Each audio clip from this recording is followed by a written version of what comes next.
जय श्री कृष्णा। हरे कृष्णा। श्रीमद् भगवत गीता में भगवान श्री कृष्ण के उन उपदेशों का वर्णन किया गया है जो उन्होंने महाभारत युद्ध के दौरान अर्जुन को दिए थे। गीता को सबसे प्रभावशाली ग्रंथ माना गया है। भगवत गीता को भगवान का गीत भी कहा जाता है। गीता के अनमोल वचन मनुष्य को जीवन की सही राह दिखाते हैं। गीता जीवन में धर्म, कर्म और प्रेम का पाठ पढ़ाती है। गीता संपूर्ण जीवन दर्शन है और इसका अनुसरण करने वाला व्यक्ति जीवन में कभी भी निराश नहीं होता है। गीता में श्री कृष्ण ने कहा है कि मन का परिवर्तन करने से ही दुखों का अंत होता है। कहते हैं कि अपने दुखों के लिए, आपने जो भी कष्ट सहे हैं उसके लिए आप संसार को दोष मत दो। इसको दोषी बनाया, उसको दोषी बनाया, ये बिल्कुल नहीं करना है। अपने मन को समझाना है, क्योंकि तुम्हारा मन जो है वही तुम्हारे दुखों का सार है। गीता में लिखा है कि क्रोध तब पुण्य बन जाता है जब वह धर्म और मर्यादा के लिए किया जाए, और सहनशीलता तब पाप बन जाती है जब वह धर्म और मर्यादा को बचा ना पाए।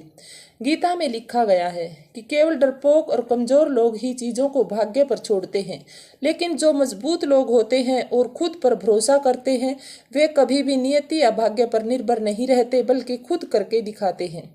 भगवान श्री कृष्ण जी कहते हैं कि परेशानी में अगर कोई तुमसे सलाह मांगता है तो उसे सलाह के साथ साथ अपना साथ भी देना चाहिए, क्योंकि सलाह गलत हो सकती है, साथ नहीं। और उसे विश्वास दिलाना चाहिए कि ये कर्म उसके लिए सही है। भगवान श्री कृष्ण का कहना है कि शरीर नश्वर है पर आत्मा अमर है। इस पर भी व्यक्ति अपने नश्वर शरीर पर घमंड करता है, जो कि बेकार है। शरीर पर घमंड करने की बजाय मनुष्य को सत्य स्वीकार करना चाहिए और पुण्य कर्म करने चाहिए। भगवान श्री कृष्ण का कहना है कि जो तुम अपने भगवान को अर्पित करते हो यही सबसे बड़ा सहारा है। जो इसके सहारे को जानता है, जो भगवान को जानता है, मानता है, उसके लिए भय, चिंता और शोक कुछ भी नहीं होते। कोई भी अपने कर्म से भाग नहीं सकता, कर्म का फल तो भुगतना ही पड़ता है। इसलिए अच्छे कर्म करो ताकि अच्छा फल आपको मिल सके। ज्यादा खुश होने पर और ज्यादा दुखी होने पर निर्णय नहीं लेना चाहिए, क्योंकि दोनों ही परिस्थितियां आपको सही निर्णय लेने से रोकती हैं। इसके बाद भगवान श्री कृष्ण कहते हैं, बिना फल की कामना किए कर्म करना ही सच्चा कर्म होता है। जब इंसान की जरूरत बदल जाती है तब उससे बात करने का तरीका भी बदल जाता है। भगवान कृष्ण कहते हैं, मेरे लिए सभी प्राणी एक जैसे हैं, ना तो कोई मुझे ज्यादा पसंद है और ना ही कोई कम। लेकिन जो व्यक्ति मेरी भक्ति पूरे मन से करता है, मैं जरूरत पड़ने पर उसके काम जरूर आता हूँ। जो इंसान फल की इच्छा का त्याग कर सिर्फ कर्म पर ध्यान देता है वह इंसान कभी भी असफल नहीं होता। कि बुद्धिमान इंसान को समाज के कल्याण के लिए बिना लालच किए काम करना चाहिए। जब आप अपने काम का आनंद लेने लगे तो समझो आपने पूर्णता प्राप्त कर ली है। धरती पर जिस तरह से मौसम में बदलाव आता है उसी तरह से जीवन में भी सुख दुख आता जाता रहता है। मानव कल्याण ही भगवत गीता का प्रमुख उद्देश्य बताया गया है। इसलिए मनुष्य को अपने कर्तव्यों का पालन करते रहना चाहिए और मानव कल्याण को प्राथमिकता देनी चाहिए।